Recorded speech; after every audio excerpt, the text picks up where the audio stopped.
Hey guys, it's Tripl-L, and here I am with the Death March episode 11, my impressions and my thoughts for this episode. Yeah, awesome, cool. Guys, thanks for tuning in. Oh, sorry, my words. It's gonna slur a little bit. It's a bit late when I'm recording this, but yes, Death March. Thanks for tuning in. I wanted to clarify and address some points from the comments from last week. If you guys saw the comments, then we know that a lot of people corrected me on one point in regards to the deity and the human.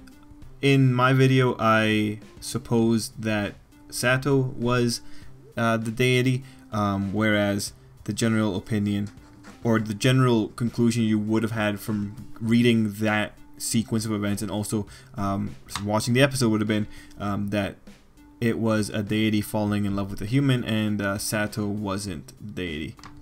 It was the girl's deity. Yeah, okay, sorry. My words are mixed up, but I read the comments, I'm aware of it. And the funny thing with it is that I do recall that line of thought. I know that when I initially read that manga chapter years and years ago, maybe 2 years ago, I remember thinking, oh, that's pretty cool. That it's a deity fell in love with a human and you got all that thing going on. I think what ended up happening during that episode though, because there were all the references to this is like the world is made in such a way that follows the logic of programming. I think that's why I got onto the narrative that Sato was deity instead. I will want to say one thing, and actually I also want to say thank you to the commenters and the commenters who put links to chapters for the web novel and all that. I really appreciate it, and I'm sure it helped out other commenters who were looking for it. So thanks so much for that. But because like Death March, we're getting pretty close to the end of the season here.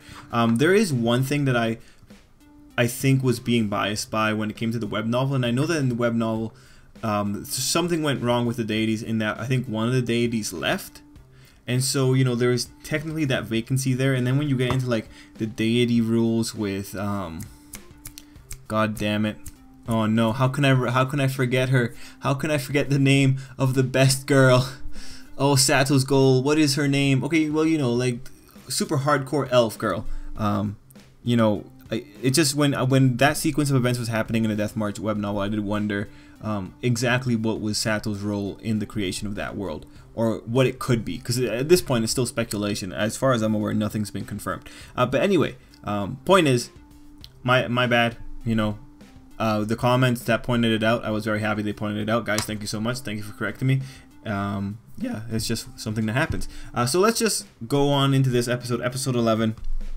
And I will just say right now, I did not read the manga chapters for this episode, so to catch up, to figure out what they dropped and what they didn't.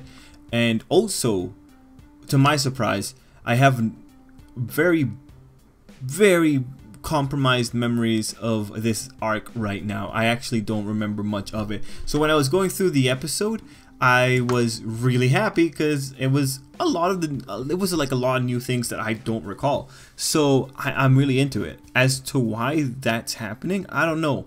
It might have been that this might have been right around where I made the jump from the manga into the web novel. So I might have missed a critical point here or there. Or, you know, we know that the web novel did things differently than the light novel. So when I made the transition point, I might have just... yeah, it might have just been lost in the transition.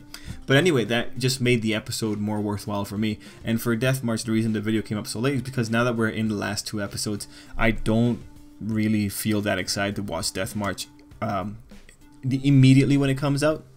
So I just give it time and I watch Death March over dinner whenever I have the time, and it's just a nice, fun, chill time. And that's what we ultimately get with Death March episode 11, right? It's a chill time, it's slice of life. We continue doing the Death March thing of having food and Sato breaking the systems and figuring out how systems work.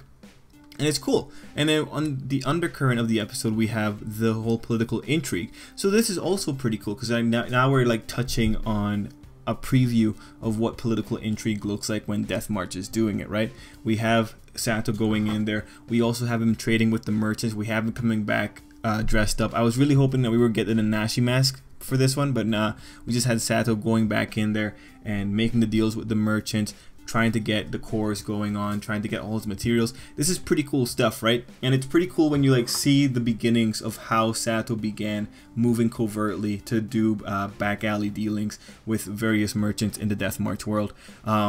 That said, as I was watching the episode, I thought that the item lady was going to be a bigger character because she seemed to have like a prominent design and all that, and I thought, oh, is she going to be cool?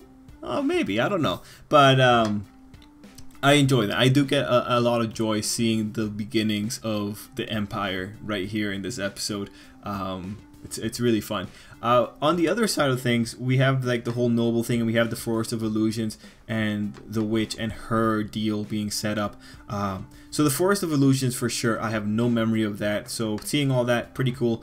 Sato figuring out like how things work with potion brewing and making friends with the lady in the the Witch of the Forest. All pretty awesome little events.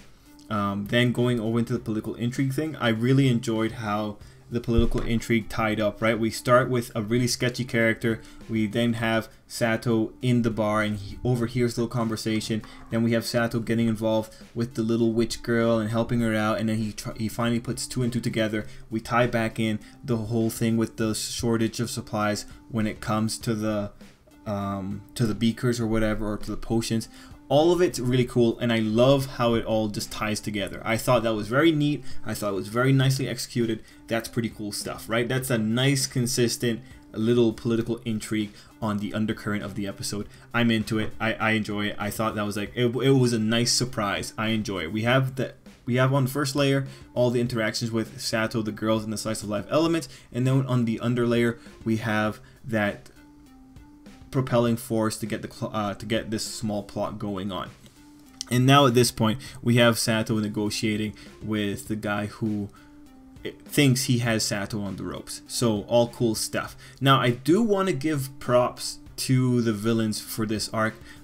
They went the extra step and actually bought out stuff and made sure that there was no way that this little girl was going to be able to pull a victory here, right? That's really competent, because like really, an incompetent villain or an overconfident villain would just stop at crushing the potions. Would just stop at destroying the potion vials and all that.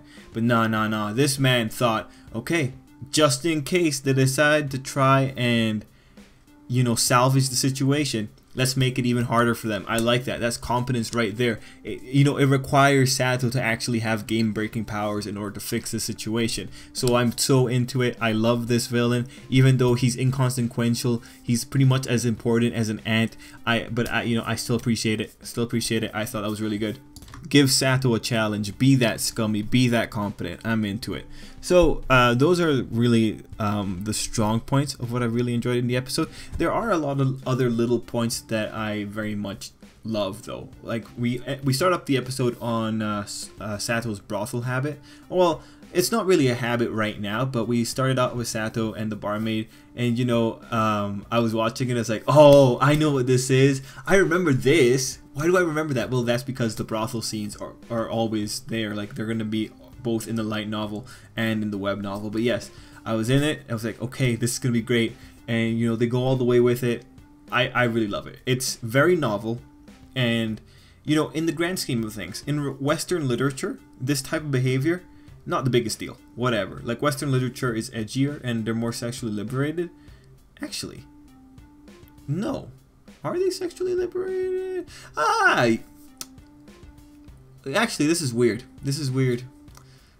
Let me remember. The West has a problem with sex in films, but Japan has problems with excessive violence, and then that's twisted on both sides. But then, okay, okay, I collected my thoughts. In Western literature, and just in that type of media, I feel people being open about their relationships is a lot more common as compared to light novels. Light novels, the vast majority of them are going to play the chaste hero, or they're going to play the hero who is just totally oblivious. So in the context of light novels, and Japanese light novels in particular, I do love the novelty of Sato, right? Like this is cool. This is like, oh yeah, this is the one character who actually isn't afraid of a woman, or one character who actually knows what to do with a woman. Okay, I will respect that, because he is not like the majority of other Japanese light novels. So I really like it, but again, in the grand scheme of novels, this type of behavior isn't that incredible, but in the smaller scale Japanese light novels, it's like an oasis in a freaking desert. So I really enjoy it. Now let's see. We have other little things going on that I think were just really funny. So I'm just gonna like look here real quick for parts that I thought were really funny. We have the Agent of Destruction title when Sato made his little magic device.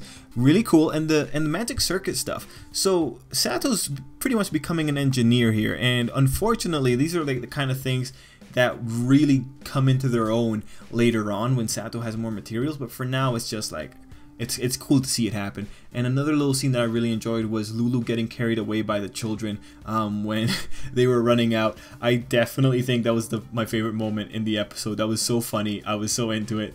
And yeah, overall it was nice seeing everyone hang out. It was nice seeing Arisa get involved. It was nice seeing Arisa and Mia figure out how to take care of Sato and get him out of there.